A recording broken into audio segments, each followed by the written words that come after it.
Broadcasting from the business capital of the world, this is the Podcast Business News Network. We are back with coachingforrelevance.com. That's the website. That's the name of the company. The man in charge, Randy Swaim, joining us, who's really helping bring freedom to potential as an author, as a pilot, as a coach, as a Hollywood movie star. Or basically, Well, yeah, maybe not the star, but my but story. Yeah. you are the star. It's your story. But really, there's so much. I just commend you. I've known you for many years now, and I feel like there's always something new with you, something positive, something good. But that's because you're that type of person. You give Yeah. and you get back the good. It's that karma in you, but you are here to help so many people, which you have dedicated your life to doing. And I know you're on a nonstop mission with your coaching, with your book, with the film underway, and so much more. So please introduce yourself to new timers out there. If there are any new timers today saying, who's that guy? This guy sounds very busy. Yeah. Well, my name is Randy Swaim, as she said, background and actually uh, throughout my journey and stuff, have been related to pilots and jet pilots and stuff like that. And I'm still doing that, still, developing and teaching and certifying jet pilots. But I'm also like you said, a Marshall Goldsmith certified executive coach. And really for me, I'm also with the Institute for Organizational Neuroscience, I'm a certified master level neuroplastician for ION over in Germany. A couple of my friends there, and I'm also a founding fellowship partner with them. And, hmm and so I work together with them. And so it's just, but as you said, what I've had people ask me when I'm going to retire, and I go when I take my last breath, because you God know what? bless. I'm going to run through the tape. And it's not just to call attention to me. That's not Nope. what I'm about, Nope. but it's to bring insights, to bring little things that uh, other people kind of bring into their journey and awareness, and they become much more successful. They become much more amazing in their world. And that's what it's all about. Even after 20 years after I take my last breath, I don't mind if somebody doesn't remember my name, but you know what? Hopefully they remember one aspect, or maybe read my autobiography or watch the movie or whatever, kind of thing, and just gain an insight out of the story that lets them apply something to their life that's a little bit different than they had seen before, and it made a big difference. That's what it's all about with me. Beautiful. Well, thank you for being here. And what did you want to just start off discussing? We brought up the movie right off the top. I just have to ask you, tell me about this life story, this movie. What's been happening in Hollywood besides everything else? I mean, fill me in on this. And who picked up the story? How did you start pitching this? And I can't believe it is where it is. Well, I'll tell you that the sponsors from Podcast Business News Network actually contacted Podcast Business News Network and said that they wanted to, uh, from what they had been aware, I guess, of my story and all, they had wanted to kind of uh, make a movie uh, of my life journey and everything. And so I was called with that, and we came to an agreement with it. And about 18 months to 2 years ago, a Hollywood recording team came to Dallas, and we spent 3 days recording aspects of my story. And then they, went back, and Hollywood has been sort of defining the movie that is sort of a little bit of part of my story. And it's really aligned with my autobiography that's on Amazon. And what was told me when he called me about a week ago is he said that the last thing that Hollywood is doing right now is taking a few of the scenes and finding some good background music to put behind it, kind of thing on a couple of the scenes for it. So it sounds like it's getting ready, and I've been told that it should be ready to go within 2 weeks. So it'll be interesting to see. Absolutely. Congratulations on that. Just one of the many accolades. Not that you want congratulations or praise. That's the type of person you are. Okay, so movie aside, what else have you been working on? I know the book you got out. What did you want to discuss for today? Well, what we'll do, I'm gonna bring an aspect today that a lot of people would not fully understand, and it's going to be a particular sort of insight. And it sounds kind of crazy, but a friend of mine who is a youth pastor at a church, gave a talk on this. And when we were chatting after he was done, and one of the things I said, that's so relevant to my story all along and what I do and bring and everything. And I commended him for it and shook his hand and stuff. But it dealt with one word, and I'll tell you, this is a critical word when you're talking about leading your team. And because when I heard him give this and talk about it, I realized that's leadership, and that's leadership in an unpredictable, rapidly changing environment that's related to organizational maneuverability and things like that. And it's this one word, peace. Peace. And it's something that is kind of different to most people, because people need to understand, particularly leaders that are maybe listening to this, or team members that are listening to this, that are functioning in a little bit of a challenging environment that's not just rote academic and not rote superficial. But when you look at peace, most people have this word of peace where it's just like, and I'll Hmm. be kind of humorous with it, where they just sort of go, okay, I'm good to go, okay, kind of thing, Guess what? That's not peace. The thing is, and the question that I'd leave with you, and I'll bring a couple of insights up on this, as you're developing your team, what a lot of people do today, and they actually shortcut the development of their team's potential. A lot of manager types today, what they do is they try to, and you hear this with some public speakers, you hear Okay. this with some managers, they try to fire up the people's emotions Yep. and to get them to follow them. And what you got to understand is, when you get their emotions out of control in your mind, what you're trying to do is to control their thinking so that you disconnect their mental processing. If you understand neuroscience, the frontal lobe that does the processing and awareness and situational awareness in your brain. And you put that aside, and it takes the peace and just throws it away. A lot of people think of peace as being this where you just sit there and you're calm and okay, yeah, everything's kind of good. Okay, don't have Yep. to worry about nothing. That is not peace. And I will tell you that, and comes from the retired Air Force military person that I am, and a lot of my, veteran brothers and sisters out there know what I'm about to say is as true. That you've got to have peace in what you're doing inside here, and that's even if you're in the midst of combat or in a battle or something going on.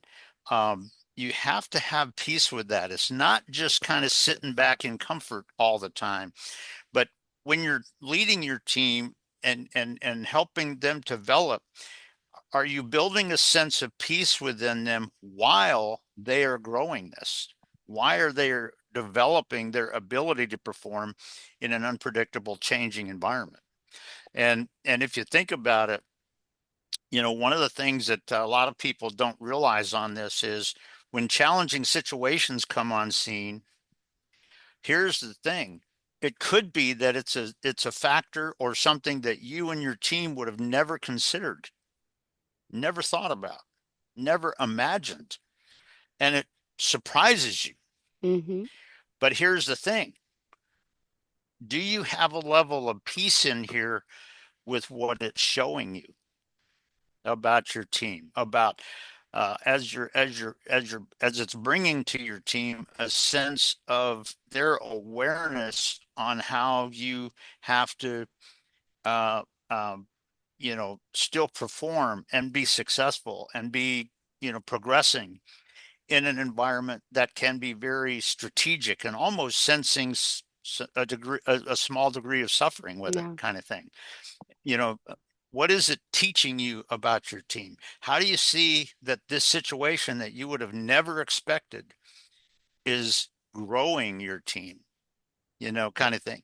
And if the team is getting mad, or if the team or the leader is getting mad because this just isn't happening the way we want it to, you're taking peace and just throwing it aside, Happens a and lot. you can't do that.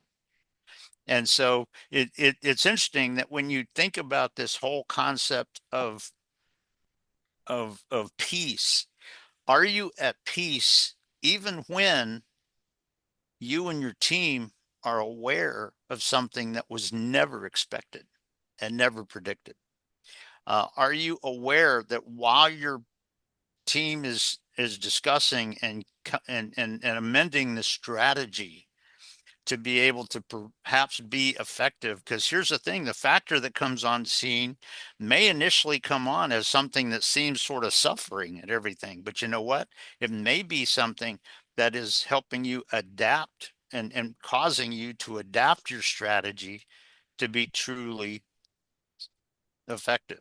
Here's the thing, if you have a suffering thing that comes on like that and you adapt your strategy, you may not know that that could be adapting your strategy to a point where it's two times successful down the road as you expected it to be, kind of thing.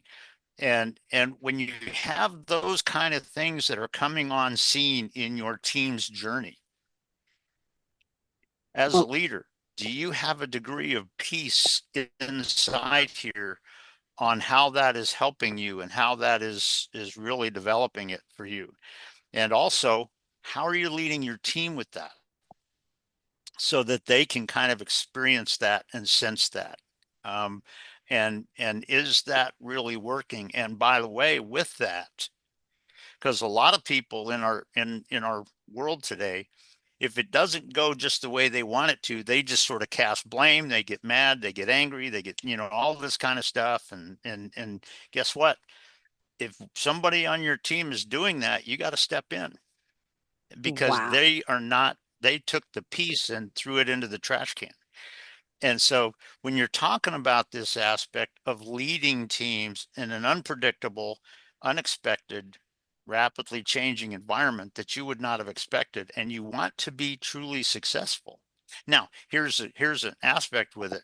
If in order to adapt your strategy to this direction, if that's going into a direction that is totally different than what you wanted to accomplish, there might be a time where you need to find a completely different strategy that is very different. Wow. You may have to kind of remodel what you're really looking for. You may have to grow your team to be able to be successful in that to a certain extent. When those kind of things sort of come on scene, what's your level of peace in here when you're going through that? And what Wow. and with your team also, and what are they comfortable with as they sit there and they process and they get a sense of what this picture should look like, and what do we need to uh, what how do we need to grow ourselves a little bit? How do we need, as individuals and as a team, really develop our synergy and our vision and our strategy and our goal, and to really develop that in such a way that it can go there? If that's the case, then the unexpected factor that came on scene may be one of the most amazing, miraculous things that we would have expected. It may be something that taught us something. It's something that maybe showed us how we can improve, or how we might need to kind of improve a little bit, Wow. and really go here, because not everything in an organizational maneuverability world, not everything is just rote academic and superficial. And you know what? When you're thinking of this aspect of peace, if people are starting to get vindictive and blame game and playing games and attacking and all of this sort of stuff when something is unexpected, guess what? They're taking peace and throwing it in the trash can. Wow. And as a leader, what I would say to the leaders out there is, if you sense that starting to encourage starting to happen with your team, what do you need to do with the people that are on your team? What do you truly need to do to help them bring the peace back into their situation, even in the midst of what they're having to do to maybe perhaps expand and grow forward, to Wow. maybe work together a little bit? Ah, um, even better than they have before as a team, and to really get a sense of what is that doing. And the bottom line is, can you have at the point of attack at that, when you haven't really figured out exactly what you want to do differently and what you need to see differently on this and work together differently on this. And it's not just one person on your team controlling everybody else. It's building that synergy and working together and all wow. that. But the bottom line is, when that factor comes on scene, the two questions you could ask and stuff is, how are you going to How? embrace this, Hmm. the momentary suffering and the growth aspects that's there? And also, how are you going to be aware of the point of teaching that it is doing for you and your team, to grow forward and to realize how we may need to kind of engage the processing more and be aware of this aspect of this factor, Yeah, I know, whatever. like what you're And saying. a Oh, lot of people, go ahead, go ahead. Sorry. yeah, My mind is rolling, but go no, ahead. I no, want no, you to go finish. ahead, No, no, I know we're please. talking. I appreciate it. No, Go you ahead. always go on a roll and I love it, but like I'm so intently into this because you're talking about leadership. You're talking about, doing the right thing for the team, being a leader. And I know a lot of, the people you work with are business owners, and I'm looking at it from a different perspective, and there might be a lot of mothers out there doing the same thing. I have a situation where my 9-year-old is on a There, football team. there And you this, go. it just sounds exactly like last year. Woohoo! He's on football. We had such a bad experience with the coach. Listen to this. So the coach was always Uh-huh. late, wasn't held accountable. So one of the parents stepped up and said, "This is ridiculous," went to the board. So the coach was done. And now this guy, who's actually a physician assistant, and he's been a friend, took over the role. And it seemed like it was going to be amazing Mm-hmm. this year. He starts off, we have, paperwork with a contract. You're signing the contract and respect and no cursing. And, we're going to have your teacher. You got to have good grades. You got, next thing you know, the season starts. And him as a leader, right? He started being late. I Mm-hmm. understand. Okay. Then he started using profanities on the field. Everything that was in like the contract, which was great Oh, that he had, wow. was cursing a lot with the kids. And well, it all came to heads a few weeks ago when they were scrimmaging another team in the same league, and the people who had the league overheard him, and the other parents from the other team were appalled that he was cursing, pushing the kids' helmets, a little aggressive, and it got to the point where they fired him as coach right before the last game. And he was supposed to be this Oh, amazing wow. leader, and he was so proactive last year getting us on board, and it was so sad. But like these situations, like you're supposed to lead and you even have a plan, and then all of a sudden you go amiss and do everything opposite it. But I'm just trying to point out here in more layman's terms, right? But people can relate as well, where like Yeah. this happens in all sorts of businesses, all sorts of world. But like you have this as a team leader, you have, there's something to be said for that. You look up to, you should have respect, and those leaders should have the skills to handle Mm-hmm. everything. And sometimes they don't. They get to those high places somehow. I don't know if it's That's true. trickery or what, how they do it, but it's like, and then the truth always comes out, right? But it's a shame how, the kids are the ones that are Yeah, suffering, yeah. or the business is the one that suffers. The productivity of the team, the productivity of the business suffers when Mm-hmm. the leader goes amiss. And hence, we want to train our leaders So, to be better, right, with everything. But sometimes those mm-hmm. leaders that aren't the right leaders kind of sneak in like little snakes. I've had that in companies before. We've Yeah. talked And about, you know what? you have. Hmm. Yeah. And the story that you just described, you have my compliments on describing it, because that's exactly what I'm talking about. And Yeah. if even if you have somebody that's promoted to a leadership because of what they are, they have to be aware, because a lot of times when people, have a sort of disconnected vision of what this really is. Okay, I'm the manager now. I'm responsible to make this happen, so I'm just going to make it all happen. Well, you know what? Your people make it happen. Yeah. And guess what? How you develop your people and create that Yeah. real synergism in there and do it in such a way that even during challenging moments or challenging situations, your people have a degree of peace, and they have a degree of peace at what they're doing and how they're going to get there. And you know what? They have a vision on it, and they go, "Oh, you know what? Yeah, you know what? We're working together. Let's make this do it." And you know what? A lot of people, like I said, one of the sort of the dysfunctional aspects of, and you see this in a lot of sports, where a coach may think that just, I just need to make them mad and fire them up and all this kind of Hmm. stuff. You know what?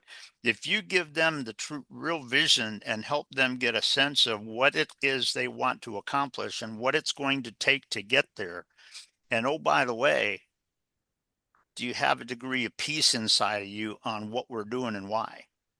Yeah. And all that. And what happens is those people now, are there some times with the piece where some of your emotions will click up? You betcha. And Hmm. and but it's not because of anger, it's not because of Nope. dysfunctional aspects, and it's not just because you created it. Yep. It's because they had a vision inside and a piece of the battle we want to fight right now. And and it's a piece with, we want to be victorious in this. And if you learn how to truly lead your teams and people, and even youth, in a lot of in a lot of ways. um, Yep. and there's been times with my non-biological great grandkids kind of thing that I've had conversations with them that were this sort of coaching perspective, and their reaction to it was pretty amazing, kind of thing. And so, but this is an aspect of it that people have the old dysfunctional picture of what it is to be a coach or leader or whatever. And I'm going to fire it up and I'm going to just get them to do what I want them to do and all. And Yep. I'm not saying he was doing that. I don't know the whole story or whatever, but that is some factors that can cause what you shared there and everything. But as a leader, when you talk about this degree of peace, does your team have a degree of peace in what we're really going to accomplish? And we're going to put it all on the table if we need to, because you know Yeah. what? We believe in where we're going and what we're going to do. And you know what? Oh yeah, you know what? Let's do it. And when you're talking about the military or anything else, when you see your people Mm. doing amazing things and pushing forward with efforts that you would not have expected, Yep. and they have a degree of peace within them, and it's not this comfort where I'm just going to sit back and just with peace you can have a peace about where you're going, that is not necessarily emotional, but it's very clear that we're going to do everything it takes, and if we have to fire it up a little bit for a short period of time, we'll do that, and we'll make it happen. But it's one aspect of it. If the leader is trying to fire up their emotions so that they can control them, and that's one of the old dysfunctional kind of mindsets. A lot of times, if all they're doing is firing up the team's emotions so that the leader can just dictate to them and control them, then guess what? You're disconnecting their mental processing. They're Hmm. disconnecting their brains. And guess what? When certain factors come on that are totally unexpected, you, the leader, may not be there. You may not even be aware of it. Yep. Do you have a confidence that they're going to have a degree of peace about stepping forward for the right action to really be successful with that particular factor coming on the scene and things of Yep. that nature? And so when you talk about this degree of peace, it's not just sitting down and having coffee and just, whatever. It can Yep. be inside of you with where you're going, but do they have clarity Hmm. on that vision and all of that? And those are some of the aspects that a lot of people don't think about, because when factors coming on the scene, guess what? It may be a short degree of suffering because we have to kind of learn something about ourselves, Well, about what we need to do differently, how we need to work together differently. How are we going to support each other if one person on our team is really nervous about something? got it. How are we going to build that degree where we all have peace in what we're doing, and how we as a team are not just being successful, but we're growing and we're developing as well, kind of thing. And as a leader, you don't like to put it this way sometimes, but guess what? Sometimes when you see what your team is going to do, it'll create an insight in your mind sometimes that maybe you didn't expect, kind of thing. And you go, cool. Yeah, cool. And so those are just some aspects that when you're talking about this degree of the peace in there and all this and how that can fit into these situations, it's just an insight on that. And we can it is just a valuable, like I say, it's just a valuable insight on being truly synergistic, Mm-hmm. um, working together, having a degree of oneness. Doesn't mean we're all the same. One of the things I posted on social media this morning was a picture, and it talked about how diversity and synergism can be very aligned Yeah, in a lot of ways. absolutely. Everybody's a little bit different, but you know what? You got one spirit. Each person brings slightly different skills sometimes, but you know what? It's a synergistic spirit that your team has. And guess what? When you have that and you create that within your team, they can have peace in what they're doing and why they're doing it and where they're going and what they want to accomplish, even when it's a struggle. And it's just something to think about when you're talking about this one aspect of it. Beautiful. And we are almost out of time, so we'll kind of have to wind down the next 2 minutes You bet. to yeah, figure wow, there's always a good conversation. You are enthralling. You are just you always have a lot to say in a good Well, way. thank you. Well, I You're tell you what, so inspirational to so many well, people. thank you. And I'll tell you, I just so appreciate working with you. I know we've kind of worked together on this for a long time. And I know uh, the first four videos we did are on my website kind of thing. The And people can, originals, yeah. yeah, Mm-hmm. from way back when, but it's always a pleasure. I really value you and Steve both, but, Love them. totally Thank value you. you as a friend and sort of a colleague. So, it's an And honor to be anything here with you. same here. And in closing today, did you what do you have planned? What's happening next for you? Do you ever like do anything for yourself? Because you're always busy working. Do you take some time off? Do you have any travels coming up? Anything exciting I should know about my friend Randy instead of my Yeah, coach yeah. Randy?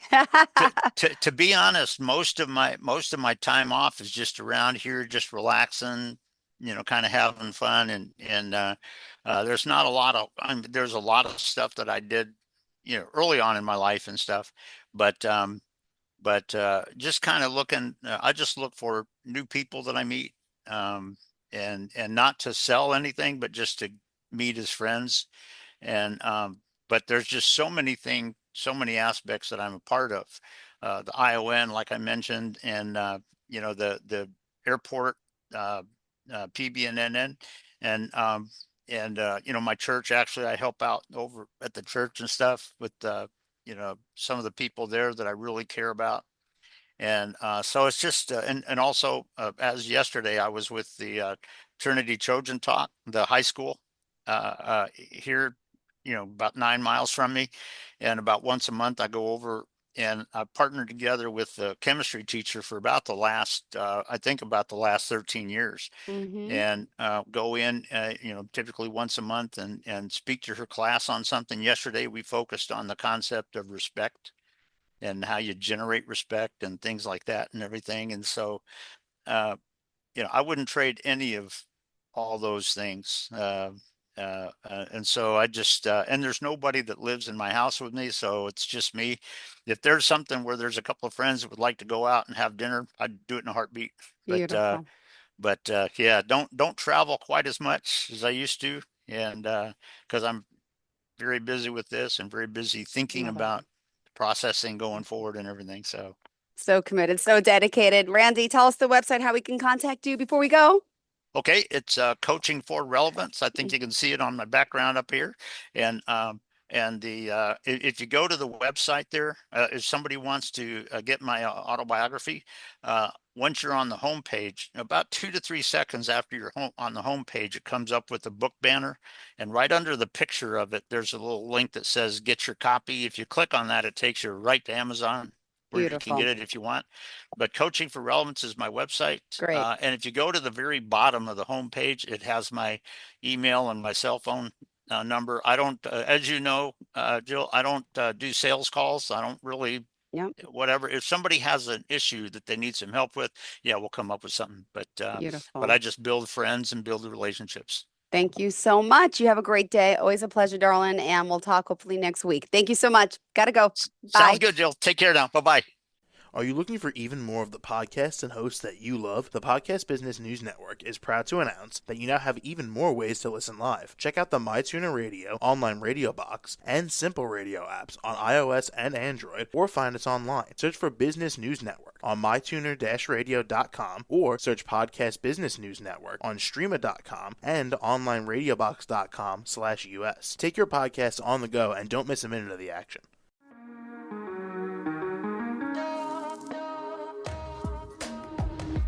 Broadcasting from the business capital of the world, this is the Podcast Business News Network. For nearly 2,000 severely injured veterans, everyday life has become filled with barriers. Day-to-day simple tasks can become pretty daunting. I have to carry my chair up 2 flights of steps or have somebody do it for me. What scares me the most is just the falling. When I'm struggling with my house, I think, to have that one great barrier just knocked down, it's crucial. Home for Our Troops is a wonderful nonprofit that builds a Mortgage-free, fully adaptive, handicap-accessible house. And there's no catch. It'll be our very first home that we've ever owned. This is a game changer. This is where your life begins again. We need you to join us in completing this important mission. Please visit hfotusa.org and help build homes and rebuild lives. Because of you, everything's going to be okay.